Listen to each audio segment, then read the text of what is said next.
So what do you do if you cannot have the old Mass because it's too far away? Father Schmidberger once said, and I think he's an authority on those things because Father Schmidberger is not known for being overly indulgent with people.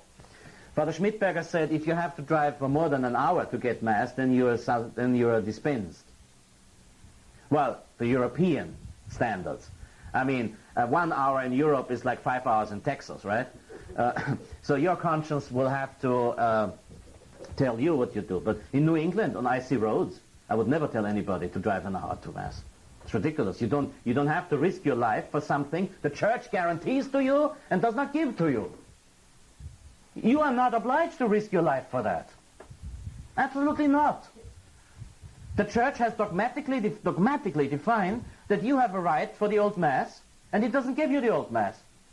We need a so-called excommunicated group to provide I will come back to that.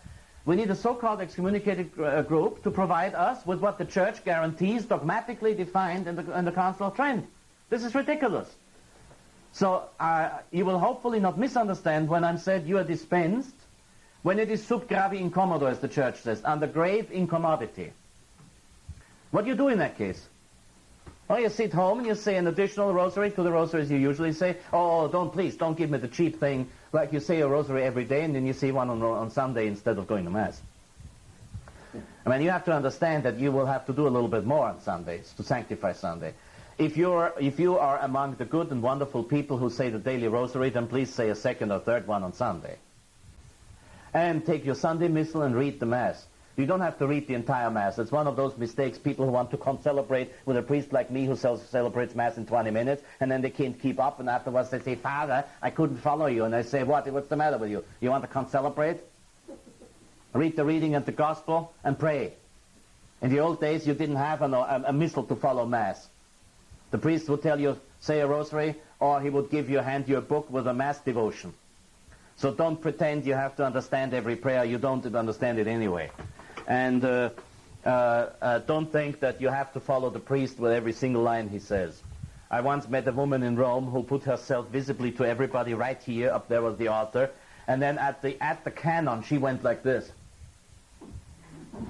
So everybody could see she knew even the canon by heart. Now, this is what I call mental disturbances. And or in politically correct newspeak, wisdom-challenged woman. Woman, excuse me, with a Y. That's sure a wisdom-challenged person who thinks that she must concelebrate with the priest by saying every word he says. Don't. But at home, if you don't get to Mass, take your time for reading the Missal. God will accept it as your Sunday duty to be fulfilled. Naturally. A nurse in the hospital who's got 12 hours service there can't go to Mass. And somebody who's lying in the hospital, in bed, can't go to Mass. But he has to sanctify Sunday, and if it is only in intention, he has to sanctify Sunday. Because God himself cannot dispense from the third commandment. Because the 3 commandments concerning himself he cannot dispense of. God cannot dispense you from believing in him, from having to believe in him.